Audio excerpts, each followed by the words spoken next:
L'interview matinale, première partie. Ce matin, mon invité arrive de Montségur. Il s'agit de Rémi Poimiro qui est venu nous parler musique, pédagogie, enseignement, collège, puisqu'à Montségur, il y a cette fameuse classe de jazz du collège de Montségur, Éléonore de Provence, et que Rémi, eh bien, tu es le responsable en fait, de cette section, c'est ça ? Oui, c'est ça, professeur d'éducation musicale et en charge de la coordination du projet des classes de jazz depuis 20 ans. D'accord, waouh, ça fait 20 ans. Tu étais là au tout début du coup Pas tout à fait, je suis arrivé la deuxième année. La deuxième année. J'ai fait un remplacement parce que le collègue Frédéric Andrés a été muté. Ouais. Et je suis venu pour remplacer et puis je suis resté. La spécificité justement de ce collège, c'est cette fameuse classe de jazz, c'est aussi son internat. C'était quoi la vocation, enfin la vocation de cette classe? C'est pas, j'imagine, juste faire du jazz aux enfants. Il y a autre chose derrière. Il y a forcément un projet pédagogique. Non, oui, c'est ce qu'on appelle maintenant les orchestres à visée sociale. C'est-à-dire que l'idée, c'était de permettre, en milieu extrêmement rural, à des enfants et à leurs familles de découvrir la musique, découvrir les pratiques des musiques improvisées, les pratiques de groupe, et aussi avoir un accès à la culture en amenant les musiciens dans le collège, puisque on est un peu loin des salles de diffusion. Oui. Oui, ne serait-ce qu'aller à Bordeaux, c'est déjà un petit périple en soi. Oui, même Marmande ou oui, c'est vrai qu'il y a Marmande Agen, aussi. Ouais. Ton parcours, toi, au départ, tu es juste prof de musique ? Alors, au départ, je suis musicien, flûtiste classique. J'ai fait mes études au Conservatoire de Bordeaux. Puis, j'ai découvert le jazz, la pratique des musiques improvisées. Puis, je suis devenu professeur d'éducation musicale dans le Langonnet d'abord. J'ai monté des gros projets avec Nathalie Agnès, entre autres, qui est maintenant professeure au lycée de la Réole, des projets de chorale scolaire tournés vers le jazz, qu'on a appelé les Ados qui swing, et qui ont rassemblé pas mal d'établissements jusqu'au collège de Montségur. Et c'est comme ça qu'on s'est rencontrés avec le festival de jazz et le collège. Et puis, de fil en aiguille, je suis devenu spécialiste de pédagogie des musiques improvisées et leur transmission à des collégiens. Oui, alors la transmission, c'est un mot, tu me le disais quand on a préparé cette interview, c'est un mot, la transmission, qui est assez présent dans ta vie, puisque tu es prof de musique, mais aussi prof de kayak, prof d'aïkido. C'est bien ça ? Oui, c'est ça. J'ai un parcours où finalement, j'ai un parcours de passionné. Donc, quand je commence quelque chose, en général, j'essaye d'aller jusqu'à une forme d'expertise de bon niveau. Et à chaque fois dans ce parcours-là, la question de transmettre ce que j'ai appris au bout de 10, 15 ans de pratique, cette question-là s'est posée, et à chaque fois j'ai répondu présent, que ça soit en musique, puisque j'ai enseigné la flûte d'abord et le solfège en école de musique, ou que ce soit dans mes pratiques sportives, le kayak, et dans l'art martial que j'affectionne particulièrement, qui est l'aïkido. Et alors, je ne peux pas m'empêcher de te poser la question. Moi, l'aïkido, tout de suite, je pense à Steven Seagal qui casse des bras. J'ai l'impression que c'est pas tout à fait ça. Non, c'est un art martial. C'est-à-dire que les techniques qu'on utilise sont des techniques qui sont efficaces. On peut casser des bras à l'aïkido. Ah oui, voilà. Donc on peut casser des bras. Oh, absolument. D'accord. Ouais. Mais l'idée, c'est pas ça. Aïkido, ça veut dire l'harmonisation des forces. Donc l'idée derrière, c'est ce qu'on appelle dans les arts martiaux le sabre de vie, c'est-à-dire d'avoir une telle maîtrise de l'art martial qu'on décourage l'attaque. Et donc il ne s'agit pas de couper l'autre en deux, il s'agit de lui faire comprendre qu'il ne faut pas qu'il attaque. Oui, d'être tellement centré, bien et tout ça, que ne serait-ce que ce qu'on dégage, presque... Voilà, alors ça c'est un peu mystique, mais dans la pratique, c'est-à-dire de pratiquer des techniques qui vont réduire à néant ses velléités, mais sans le blesser. Ok, j'aime bien, une bonne philosophie. Alors... Bon, là, on fait un petit aparté Aïkido, mais le sujet aujourd'hui, pourquoi tu es venu, c'est parce que tu as donc c'est assez récent, passer un doctorat de sciences de l'éducation et de la formation, c'est bien ça? Oui, c'est ça, oui. C'est récent, J'ai terminé au mois de juillet dernier. Ouais. Et l'idée, c'est de parler de pédagogie finalement et de dire que bon, les classes jazz, c'est évidemment centré sur les musiques afro-américaines improvisées, mais aussi et surtout, c'est centré sur un projet de transmission, de découverte de la musique, un peu comme si on parlait d'éducation par la musique, et que le jazz devenait un médium pour faire découvrir la pratique artistique en général. Et qu'est-ce qui fait que le jazz, justement, devient pertinent aussi dans la découverte d'autres pratiques? Alors, ce qui permet un peu de faire le lien entre ma thèse, mes recherches et le jazz et les classes de Montségur, c'est la question de l'interaction. C'est-à-dire que comment fait-on pour apprendre? Eh bien, on apprend ensemble.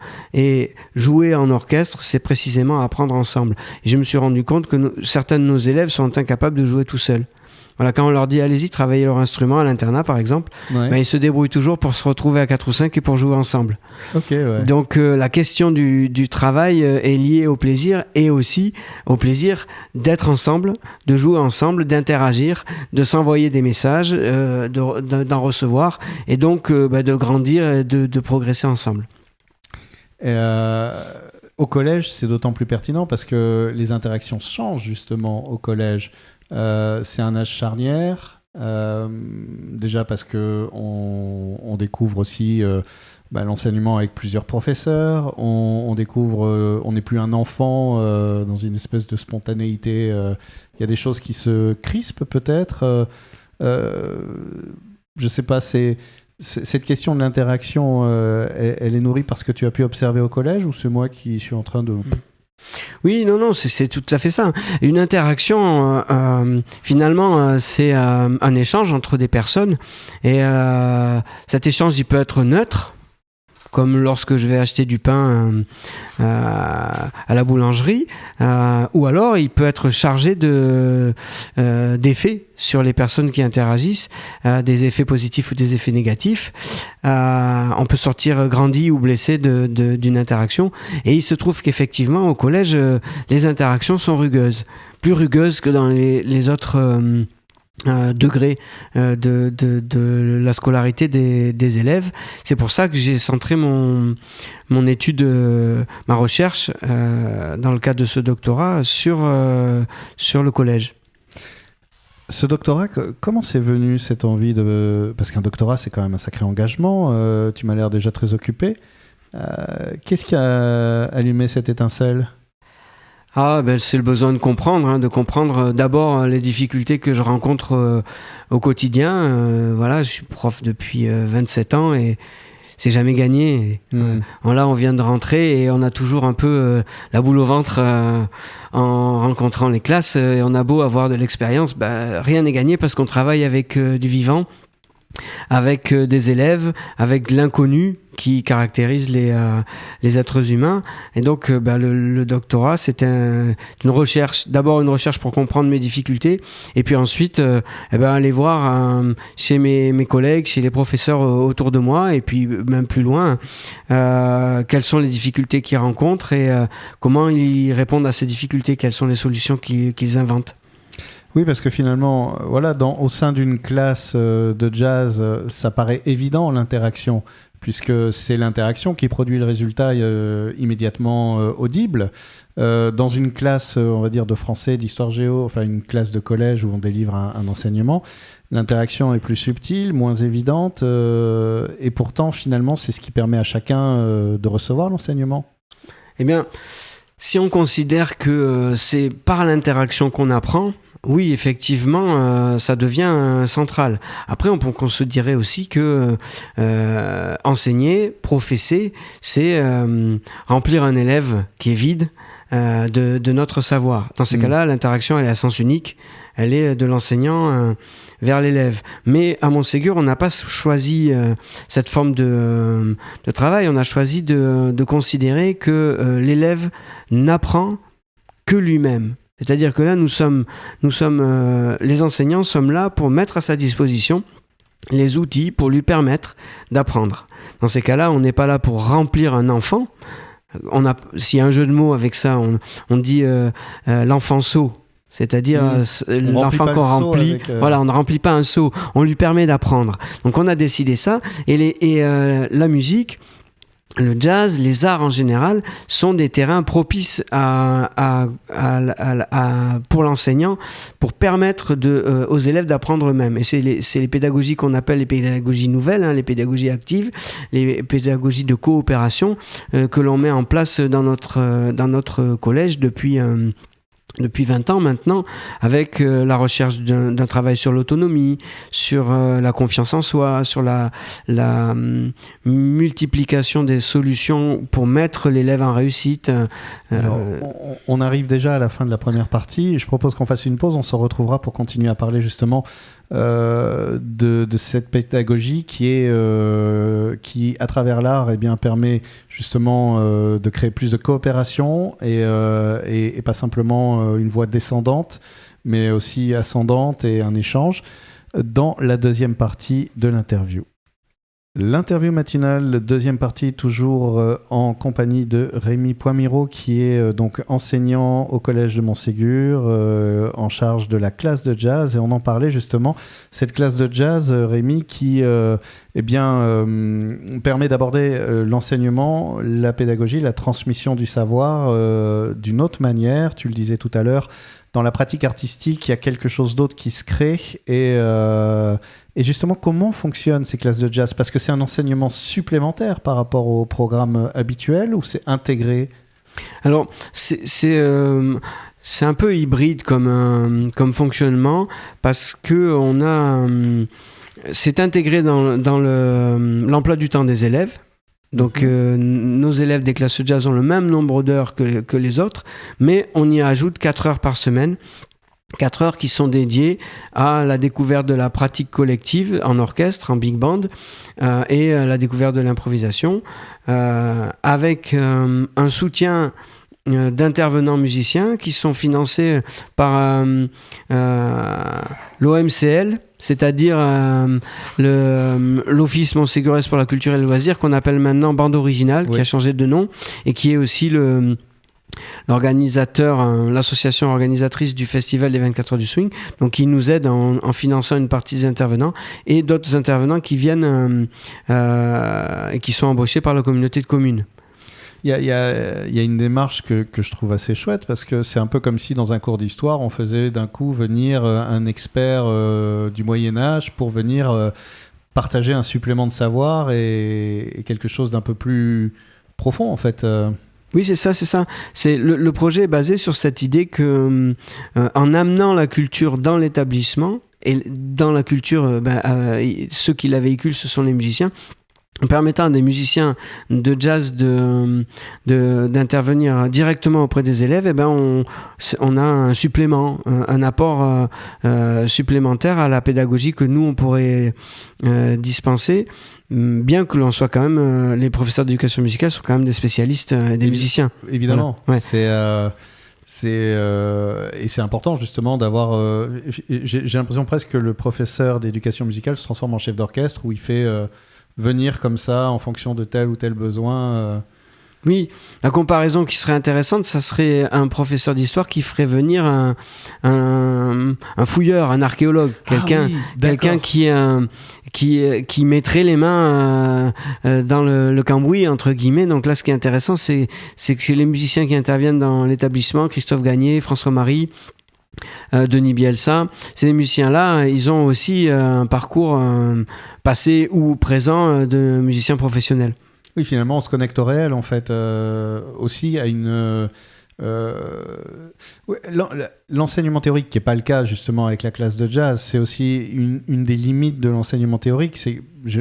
Particulièrement quand on est jeune, c'est c'est que c'est théorique, c'est pas directement palpable, directement concevable ou matérialisable dans tiens, pourquoi est-ce que on me parle des autres dinosaures alors que bon, je vais rester sur l'histoire hein, mais oui. Alors que dès qu'on voit un os de dinosaure d'un coup on fait ah oui, là on touche un point important puisque on peut faire de l'histoire des arts. Et dans ces cas-là, on n'a pas besoin de pratiquer. On peut écouter de la musique, regarder des tableaux, ou même aller au musée, hein, mais regarder des tableaux sur l'écran de l'ordinateur. Mais là, on n'est pas dans la pratique artistique. On est dans l'histoire de l'art.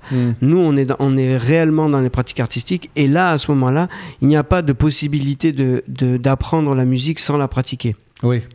Donc on chante, on fait des percussions corporelles et puis on joue d'un instrument de musique et c'est une pratique sensible.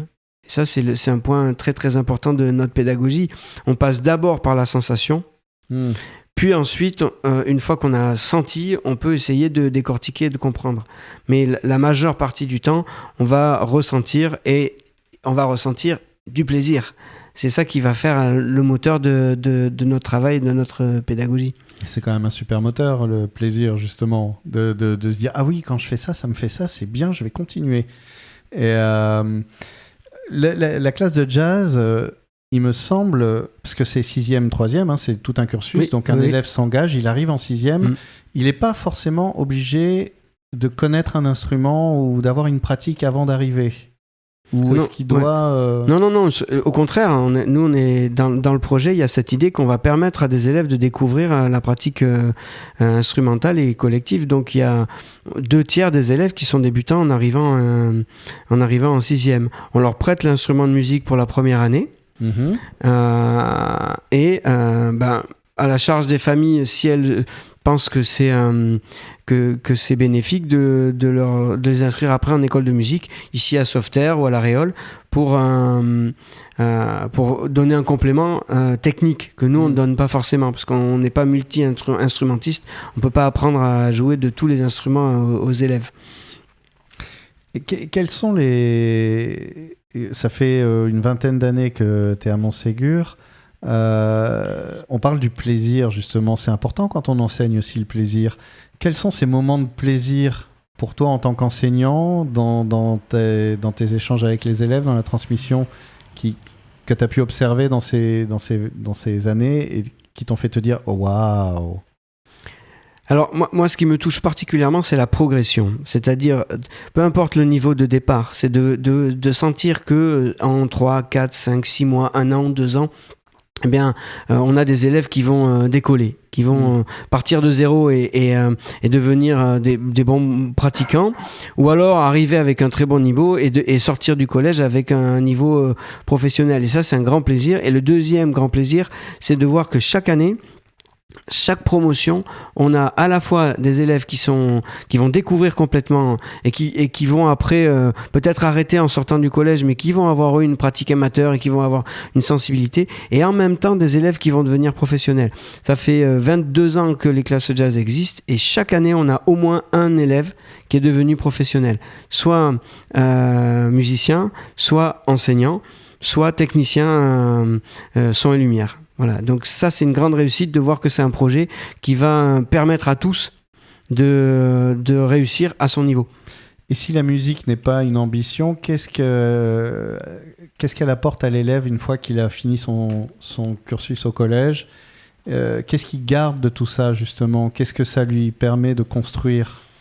Alors, ça aussi, ça rejoint mon travail de chercheur, de thèse, c'est-à-dire que je réfléchis sur la puissance du groupe.